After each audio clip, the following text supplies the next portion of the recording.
নমস্কার বন্ধু, আশা করি তারা মায়ের এবং মহাদেবের কৃপায় আপনারা সকলে ভালো আছেন।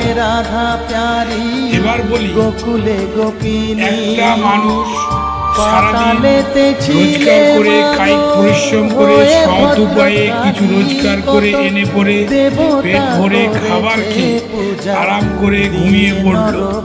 তার মধ্যে দেখবেন কোন রকম রোগ লক্ষ্য করতে পারবেন না।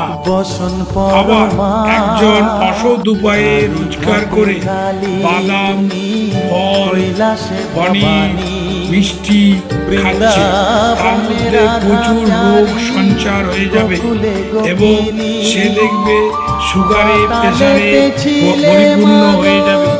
অসৎ উপায়ে রোজগার করে যাই খাবেন তাই কিন্তু রোগে পরিণত হবে। সুতরাং সৎ উপায়ে রোজগার করুন, ভালো থাকবেন।